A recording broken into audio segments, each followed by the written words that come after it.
Hey guys, Rachel here. Today I'm going to show you how I made these miniature wax candles that really light up. I'm using a cheap $2 shop dresser as my base furniture that I cut in half using my miniature bandsaw. I'm then going to remove the front drawer panels using a sharp scalpel. Be very careful doing this if you've got the same furniture. I did slip and cut myself once.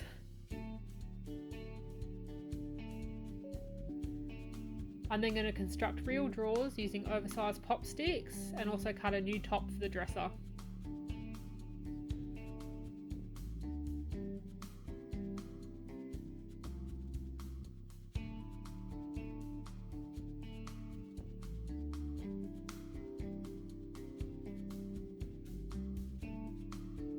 I did originally plan on hinging the top panel to access the battery pack from there, but decided later that making the top drawer removable instead would work much better. To make runners, just trim down some matchsticks to suit. You don't have to find the same furniture that I'm using, you can use whatever piece you like that suits your project. To assemble the drawers, I'm just going to use some Gorilla Wood glue and clamp the pieces together until dry.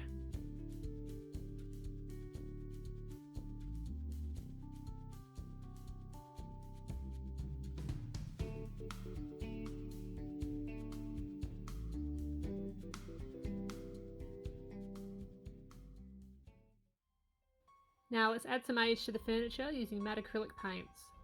You can add dirty washes just by thinning the paints with water, or put them on quite dry using a coarse brush. I'm adding quite a lot to give mine an old and mouldy look, but you can go for whatever finish you prefer.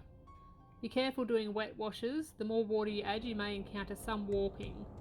If you're going for abandoned furniture, this might not be an issue, it might actually add to your project. If you're trying to create a newer looking piece, then of course you can just paint it a nice flat bright colour. Keep building up the layers of texture till you're happy with the overall look of your furniture. I want mine to look really old and creepy, so I'm going for lots of mould and lots of water damage.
I've drilled some holes in my top panel. I've done 10 holes because I've got 10 lights on my string. The diameter needs to be wide enough to feed through the LED wire and the little glue blobs. Feed the LED wire through to the first light on your string, the closest one to the battery pack. Fold the wire back on itself, right behind the glue blob, which will be the point of your flame. Feed it back through the hole and loosely twist the wire in place to secure it.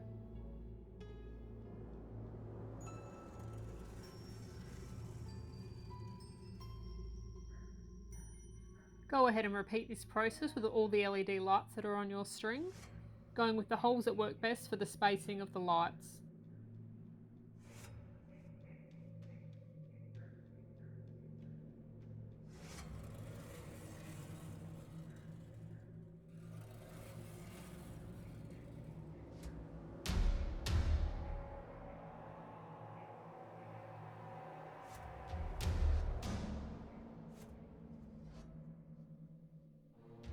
If you're having trouble keeping them in place, then you can just bend them over for now to lock them in. Now that all my LED lights are in place, I'm going to flip the panel over and just secure the wiring using some hot glue.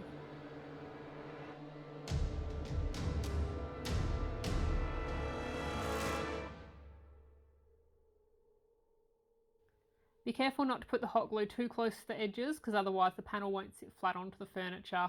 I had to go back and trim a little bit off later on.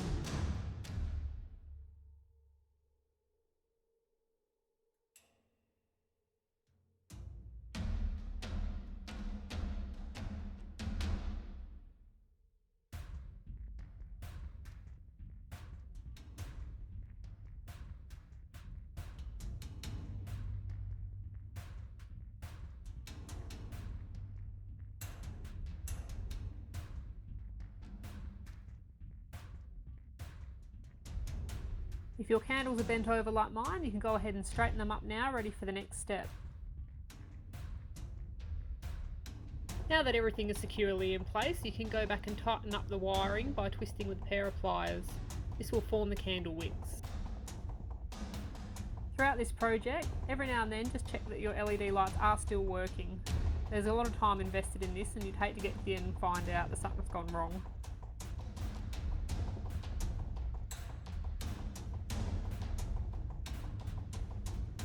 To make the wicks look more realistic, I'm just going to paint them black with a little bit of the matte acrylic paint.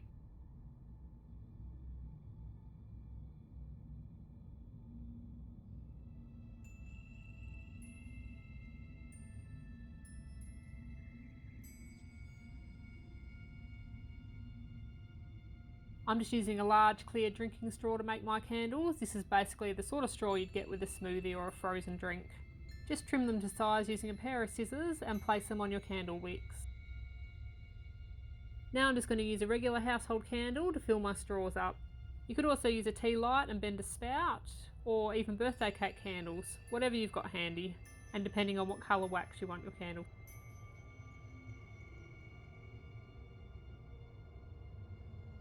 Try to get them as central as possible. I stuck a needle in to help direct the flow of the wax, which sort of worked but did eventually fall out. If your wax is running straight through and out the bottom, just leave that one to set for a bit before going back and filling it to the brim.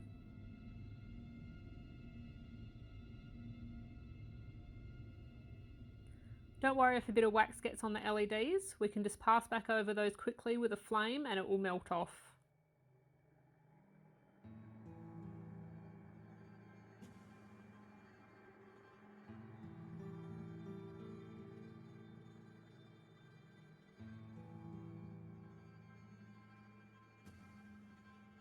Now that my candles are done, I'm going to go ahead and glue the top back onto the dresser, just using some Gorilla wood glue.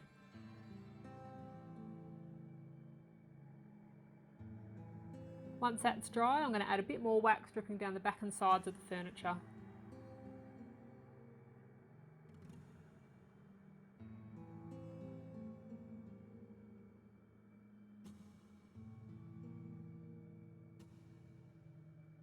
The battery pack is then hidden in the top drawer, which can be easily accessed to turn the candles on and off. There you have your working candles. However, if you'd like yours to be extra creepy like mine, keep on watching for the Spookify section.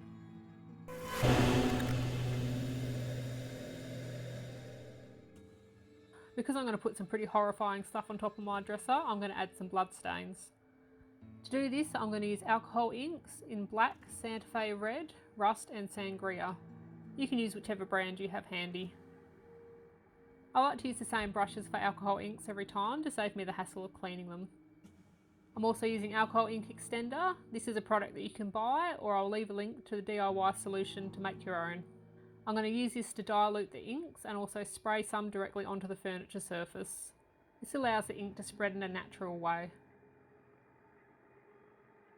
I'm going to add blood to the top and dripping down the front and a bit onto the sides. This piece is perfect for my ongoing project, my Dollhouse of Horrors.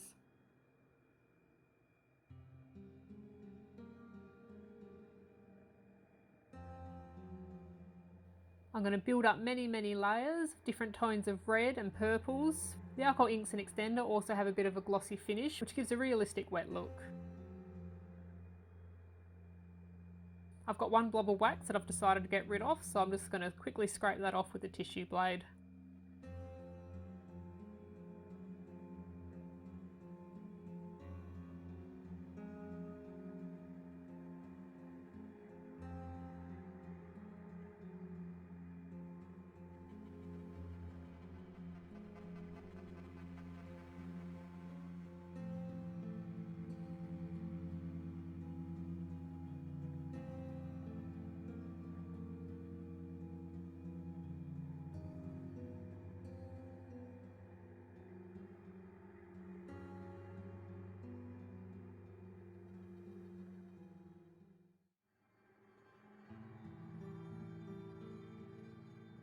Now my piece is done. In the future I'll be adding a few objects to the top of the cabinet, as well as in the drawers. As previously mentioned, the battery pack can be hidden easily in the top drawer, where you can access it to turn the candles on and off as needed.